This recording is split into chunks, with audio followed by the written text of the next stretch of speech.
Bismillahirrahmanirrahim. Assalamualaikum warahmatullahi wabarakatuh. Alhamdulillah.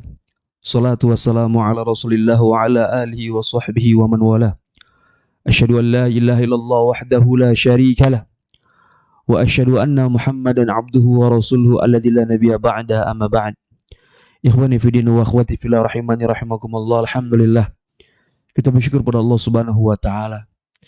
Di malam berbahagia ini Allah Subhanahu wa taala masih memberikan kita kesehatan. Allah Subhanahu wa taala masih memberikan kita kehidupan. Dan Allah Subhanahu wa taala masih memberikan kita berbagai macam kenikmatan. Nikmat Islam, nikmat iman, nikmat sunnah serta kenikmatan materi lainnya Allah Subhanahu wa taala terus berikan kepada kita. Pada malam berbahagia ini kita akan membahas satu program, yaitu program NU Nanya Ustaz, pembahasan tentang tanya jawab Islami ya. Ikhwan fillah wa akhwati fillah rahimani rahimakumullah.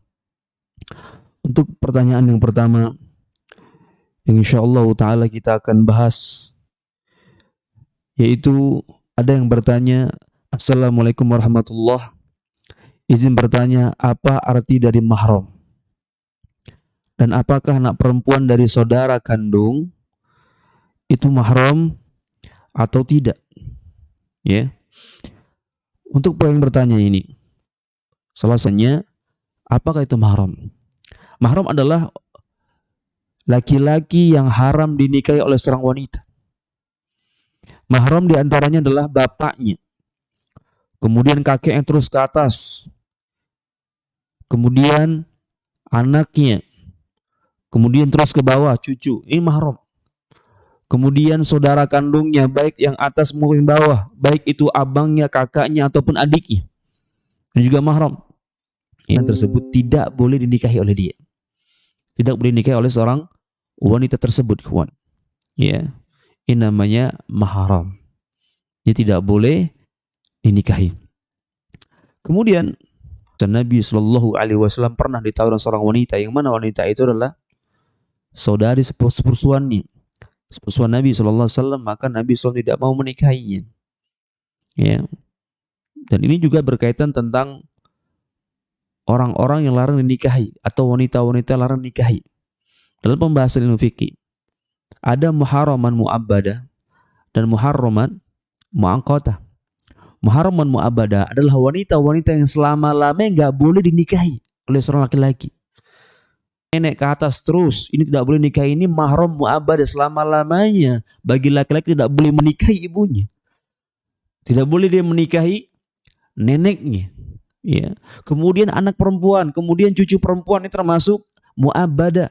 Kemudian saudarinya yang perempuan, baik kakak ataupun adik perempuan, ini saudarinya juga muharraman mu'abbadah, tidak boleh dinikahi. Kemudian bibi yang perempuan dari pihak ayah, pihak ibu. Kemudian keponakannya yang perempuan, ya, dia punya saudara punya anak laki, punya anak perempuan, maka nggak boleh dinikahi. Ini termasuk keponakan, muharraman mu'abbadah, nggak boleh dinikahi. Ya. Adapun yang kedua itu muharramah mu'aqqadah. Muharramat mu'aqqadah adalah wanita-wanita yang haram dinikahi satu kondisi, dalam kondisi yang lainnya boleh dinikahi. Ya, contohnya apa? Contohnya misalnya dia menikah dengan seorang wanita sekaligus adiknya, maka ini nggak boleh. Adiknya ini tidak boleh bergabung nikah dengan kakaknya. Ya. Dalam satu kondisi dilarang pernikahan seperti ini. Kapan dibolehkan?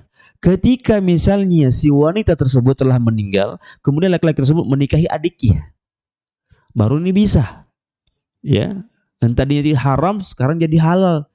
Ya, kondisi pertama diharamkan, kondisi kedua dibolehkan. Ya, karena apa? Karena kondisi. Ya, berarti tidak mutlak haram. Akan tapi satu kondisi haram, dalam kondisi yang lain itu bisa dibolehkan. Ya. Contoh yang lain, seorang laki-laki menikah dengan seorang wanita, dia gabung pernikahan tersebut, dia nikahi juga bibinya. Ini harus dipisahkan. Tidak boleh dia menikahi bibinya. Ya. Kenapa? Karena sudah menikahi ponakannya si wanita tersebut. Jangan digabung. Tapi ketika misalnya si wanita tersebut, istrinya itu telah meninggal atau sudah pisah cerai gitu kan, maka boleh laki-laki ini menikah dengan bibinya. Bibi si wanita tersebut, bukan bibinya dia, bukan bibi laki-laki tersebut, tapi menikah dengan bibi si wanita tersebut. Ya. Jadi ini penting bagi para ikhwan yang mereka ingin menikah, para pemuda harus tahu ilmu ya yang berkaitan tentang nikah, berkaitan tentang mahram. Jangan sampai mereka menikahi keluarga mereka sendiri, yaitu wanita-wanita muharraman mu'abbadah atau muharram mu'aqqadah. Ya. Kemudian yang lain lagi, tidak boleh seorang laki-laki menikahi ya seorang wanita yang mana wanita tersebut dia adalah milik laki-laki, artinya milik suami orang. Ya, wanita itu milik suami orang atau milik laki-laki yang lain yang sudah mereka menikah yang sah. Ini nggak boleh bagi seorang laki-laki menikahi wanita tersebut. Kenapa? Karena wanita tersebut masih ada kaitan dengan suaminya. Makanya banyak atau sebagian kasus seorang wanita yang mereka selingkuh, waliyadzubillah, ya ini nggak dibenarkan, nggak dibolehkan. Kenapa? Karena mereka masih bersuami. Kecuali mereka sudah tidak memiliki suami lagi, suaminya meninggal atau suaminya sudah cerai, pisah, ya sudah selesai masa iddahnya, maka baru dibolehkan. Tapi ketika dalam kondisi dia masih statusnya adalah istri laki-laki atau istri suami atau istri orang, jangan coba-coba diganggu atau jangan coba-coba untuk menikahi. Ini termasuk hal yang dilarang para jamaah. Ya. Kemudian juga tidak si Nabi ketika para sahabat melihat Nabi SAW meninggal, maka tidak ada boleh para sahabat menikahi yaitu istri Nabi Muhammad SAW. Tidak boleh mereka menikahi Hafsah, tidak boleh mereka menikahi Aisyah atau para istri yang lainnya. Tidak dibenarkan dalam syariat. Allah Subhanahu wa taala melarang pernikahan seperti itu. Ya. Kemudian dalam kondisi yang lainnya para jemaah Allah Subhanahu wa taala, kapan pernikahan itu dibolehkan dalam satu kondisi dan dilarang dalam kondisi yang lainnya. Ya. Yaitu seorang yang menikah dengan wanita musyrik. Tidak boleh dia menikahi wanita musyrik sampai wanita musyrik itu beriman. Sebagaimana Allah Subhanahu wa taala berfirman dalam surat Al-Baqarah ayat 221, "Wala tankihul musyrikati hatta yu'min. Wala amatun mu'minatun khairum min musyrikati wala ajabatkum." Janganlah kalian menikahi wanita-wanita musyrik sampai mereka beriman, hingga mereka beriman kepada Allah Subhanahu wa taala. Wala amatun mu'minatun khairum min musyrikati wala ajabatkum. Dan wanita budak yang beriman itu lebih baik kata Allah Subhanahu wa taala daripada kalian menikahi wanita musyrik. Walaupun wanita musyrik itu membuat kalian takjub, membuat kalian terheran-heran, membuat kalian terpesona dengan mereka. Tapi kalau mereka bukan beragama Islam, mereka adalah beragama musyrik, maka tinggalkan wanita-wanita tersebut walaupun mereka cantik. Walaupun mereka membuat kalian tergoda, terfitnah, terpesona, takjub, maka tinggalkan wanita-wanita seperti itu sampai mereka beriman kepada Allah Subhanahu wa taala. Ketika mereka mu'allaf masuk Islam, maka nikahi mereka insyaallah. Ya. Jadi satu kondisi wanita musyrik ini haram dinikahi, tapi ketika dia masuk Islam, ya, dan dia menjadi wanita yang beriman, wanita yang saleh, taat pada Allah, taat pada Rasulullah sallallahu alaihi wasallam, maka dibolehkan menikahi wanita ini. Dan dulunya sahabiah juga mereka seperti itu. Ya. Kemudian para jemaah Allah Subhanahu wa taala itu tidak boleh menikahi wanita yang mereka masih lagi masa iddah. Ya, ketika masih ada masa iddahnya tidak boleh nikahi sampai benar-benar selesai itu masa iddahnya, barulah boleh dinikahi. Ya, seperti suaminya meninggal misalnya, maka mereka harus tunggu dulu si wanita tersebut selesai masa iddahnya. Jangan ketika masa iddah belum selesai mereka menikah, ini nggak boleh nikahi mereka, nggak boleh, sabar dulu sampai selesai masa iddahnya. Dan wanita juga yang ditinggal mati oleh suaminya, sabar. Jangan ketika suaminya meninggal hari ini, besok sudah minta nikah dia. Jangan. Bisa jadi dalam perutnya itu, di janinnya itu dalam perut rahim itu ada janin, ada anak atau janin dari perbuatan hubungan intim dengan suaminya yang telah meninggal itu.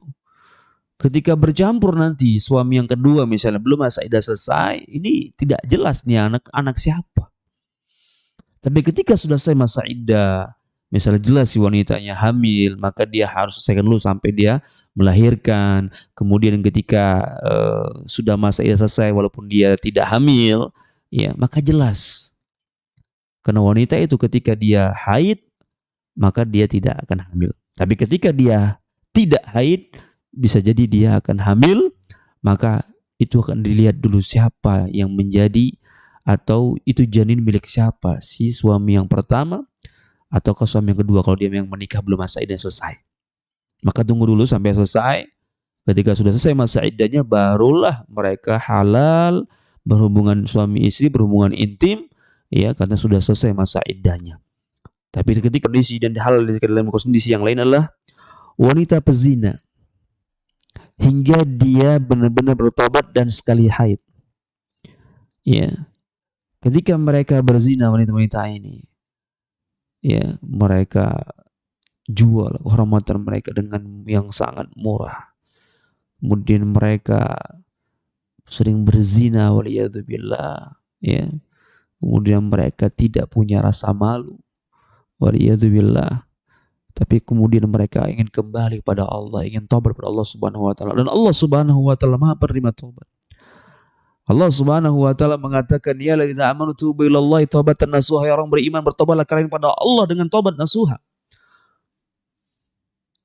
Dan Allah Subhanahu wa taala juga mengingatkan sebagaimana surat Az-Zumar ayat 53, qul ya ibadiyalladzina asrafu ala anfusihim la taqnatu min rahmatillah, katakan kepada hamba-hambaku yang telah berbuat melampaui batas hadap diri mereka, la taqnatu min rahmatillah, janganlah kalian putus asa dengan Allah Subhanahu wa taala. Innallaha yaghfiru dzunuba jami'a, sungguhnya Allah Subhanahu wa taala dia mengampuni seluruh dosa. Ya. Dan ayat yang mulia ini memberikan faedah kepada kita semuanya, kepada orang-orang yang mereka berdosa, bermaksiat kepada Allah, melakukan dosa-dosa besar. La taqnatu min rahmatillah, janganlah kalian putus asa dengan Allah Subhanahu wa taala. Innallaha yaghfiru dzunuba jami'a, sungguhnya Allah Subhanahu wa taala mengampuni seluruh dosa. Baik seorang wanita yang pezina, ketika dia sudah banyak dosanya, sudah banyak maksiatnya pada Allah Tabaraka wa Ta'ala, maka dia harus taubat. Dia minta ampun pada Allah Subhanahu wa Ta'ala. Dia harus sungguh-sungguh bertobat, meninggal perbuatan dosa, kemudian dia menyesal, kemudian berazam kuat agar jangan sampai melakukan lagi. Kemudian wanita ini boleh nikahi kapan? Wanita pezina kapan boleh nikahi? Ketika dia bersih sekali haid. Ya. Ketika sudah bersih sekali haid, artinya apa? Tidak ada lagi janin dalam rahimnya. Kalau misalnya langsung dinikahi tanpa datang haidnya, maka bisa dipastikan dia tuh hamil dari hasil hubungan gelap dia dengan laki-laki hidung belang. Ketika ada seorang laki-laki ingin menikahi dia, ya, kemudian terjadilah mereka berbuatan suami istri, ini anak siapa jadinya? Apakah anak dari suami atau laki-laki hidung belang yang dia berhubungan intim, ataukah laki-laki yang menikahi dia? Laki-laki yang terakhir sama dia. Maka dia harus tahu bahwasannya apa? Bahwasannya ketika dia belum selesai satu kali haid, maka jangan nikahi wanita pezina seperti ini. Ya, jadi syarat menikahi wanita pezina kata sebagian ulama adalah dia harus benar-benar bertobat pada Allah Subhanahu wa taala, tidak mengulangi perbuatan dosa yang dilakukan, dan dia menyesal, kemudian dia berazam kuat tidak mau berzina lagi. Kemudian dia bersih sekali haid, barulah laki-laki yang mendatangi dia, ingin melamar dia, menikahi dia, silahkan. Ya. Tapi kalau belum dia sekali haid, dan ya, banyak dari mereka yang hamil luar nikah gara-gara pacaran. Mereka berkumpul, mereka bersendirian, kemudian mereka melakukan perbuatan zina, waliyadzubillah, akhirnya terjadilah zina. Kemudian hamil luar nikah, kemudian banyak anak-anak yang dikatakan sebagai anak haram, anak zina, anak perbuatan hubungan gelap, pasangan laki-laki dan perempuan tanpa akad nikah yang sah, akhirnya merusak keturunan. Ya, dan ini merebak hampir sebagian tempat para jemaah. Kita mohon kepada Allah Subhanahu wa taala, ya, bagi para orang tua, bagi kaum muslimin wal muslimat, para masyarakat semuanya, para tokoh ulama, ya, tokoh masyarakat, hendaknya kita memberikan pelayan terbaik untuk para pemuda-pemudi. Kemudian juga bila ya kita atau melihat anaknya, ketika orang tua melihat anaknya yang sudah gelagatnya ingin menikah, maka segera nikah. Ke Indonesia, kemudian ke Saudi, kemudian mereka sekelompok jamaah yang umroh ini, di antara ada wanita yang mana wanita ini mungkin dampingi oleh bapaknya, oleh keluarganya, kemudian dia ambil mikot di Zulhulaifa, ambil mikot di Dzulhulaifa, baik itu juga jamaah umroh dari Indonesia, maka ketika sudah niat di Dzulhulaifa, mereka mau berangkat mengatakan labbaika umratan atau labbaik Allahumma wa umrah, ya Allah aku memenuhi panggilanmu dengan melaksanakan ibadah umroh, maka wanita ini tidak boleh dilamar, tidak boleh juga akad nikah, ya, dan pasang sesuatu di atas kepalanya. Wanita tidak boleh menggunakan burqah, cadar, tidak boleh memakai sarung tangan, menggunakan parfum, ya. Kemudian perintah Allah Subhanahu wa taala yang haram menikahi wanita yang kelima. Dia sudah menikah 4 kali. Ya. Dia melaksanakan poligami atau ta'ah. Khadijah meninggal baru. Adapun untuk Nabi SAW, beliau boleh menikah lebih dari 4. Tapi kaum muslimin mereka menikah hanya boleh 4 saja. Ya, sebagaimana Allah Subhanahu wa taala berfirman dalam surat An-Nisa ayat yang kedua, "Fankihu ma thaba lakum minan nisa'i masna wa thulatsa wa ruba'." Nikahilah wanita-wanita. Kalau misalnya menikahi wanita untuk jadi istri kedua, ketiga, kalau mereka nggak mampu sudah 1 saja. Kalau mereka menikah, mereka paksa juga mereka menikah menambah wanita, bisa berbuat zalim pada istrinya, ya. Mereka tidak bisa berlaku adil, mereka tidak memiliki ilmu syar'i, finansial yang kurang. Karena finansial tergantung kondisi keadaan setempat masing-masing. Walaupun mereka misalnya cukup, hanya sekedar cukup bukan lebih, mereka bisa melakukan demikian, nggak ada masalah. Namun kalau misalnya mereka tidak berlaku adil, mereka berbuat zalim pada istri, maka tinggalkan. Ya, Allah sudah memberikan tanbih, ya, wa in khiftum alla ta'dilu fawahida. Kalau kamu tidak mampu berlaku adil, maka 1 saja. Jangan coba-coba tambah yang banyak, gitu. Ya. Jadi tidak boleh menikahi wanita yang kelima. Jadi dia menikah dengan 5 wanita. Ini nggak boleh. Maka dia harus melepaskan 1 wanita, itu hanya 4 saja. Ya. Hanya boleh 4 saja. Taib. Ketika misalnya ada istri yang meninggal salah satu, jadi 3, boleh lagi dia menambah jadi 4. Ya. Ini yang berkaitan tentang wanita yang haram menikah dalam satu kondisi dan dibolehkan dalam kondisi yang lain. Ikhwan fillah rahimani rahimakumullahu jami'an. Jadi kembali ke pertanyaan tadi, bahwasannya mahram adalah wanita-wanita yang haram dinikahi. Ya. Dan haram dinikahi sini ada 2, haram muaqqata, haram muabbada. Haram yang mutlak selama-lamanya nggak boleh dinikahi seperti ibu. Adapun wanita yang lain yang bisa dinikahi dalam kondisi yang lain, dalam satu kondisi haram, dalam kondisi lain bisa dinikahi, itu seperti menikahi seorang wanita dengan adiknya. Ketika adiknya dinikahi sama dia, maka tidak dibenarkan, tidak boleh. Kenapa? Karena dia sudah menikah dengan kakaknya. Tapi ketika kakaknya meninggal misalnya, barulah wanita laki-laki ini menikahi dengan dia, tidak menggabung pernikahan antara istrinya dengan adiknya atau istrinya dengan bibinya. Ya, wallahu taala bisawab. Nah, Allah. Pertanyaan kedua,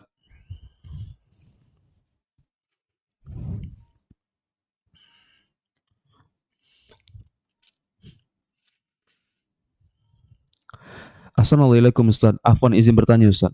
Ayah anda dulu sering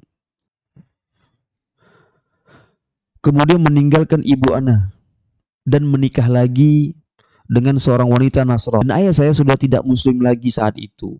Ya. Ayah kembali murtad. Waliyadzubillah. Kemudian 3, ana sangat tidak pahami anak-anaknya dan juga untuk membayar orang tua kita, maka minta pada Allah Subhanahu wa taala kebaikan. Agar Allah Subhanahu wa taala membimbing kita, agar Allah Subhanahu wa taala memberikan arahan kepada kita. dia berdoa pada Allah Subhanahu wa taala, angkat tangan ke langit, minta pada Allah Subhanahu wa taala. Itu yang pertama.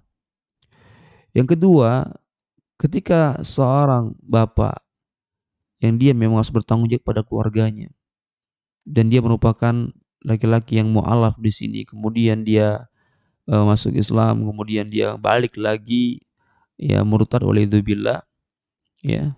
Kemudian balik lagi ingin berjumpa dengan istrinya yang muslimah, ya. Kalau memang dia sudah bersyahadat, mengucap la ilaha illallah wa asyhadu anna rasul, dia menyesali perbuatan dia yang pernah dia lakukan. Ya, karena memang orang tua seperti ini atau mu'alaf seperti ini perlu bimbingan. Ketika mereka masuk Islam, butuh ada orang-orang yang membimbing mereka, yang mengarahkan mereka. Ya, kemungkinan orang tua yang si penanya ini tidak ada bimbingan. Akhirnya tidak terarah hidupnya. Ya, bahkan dia bermaksiat pada Allah Subhanahu wa taala. Dia minum keras, ya. Dia melakukan yang lainnya, perbuatan dosa yang lainnya.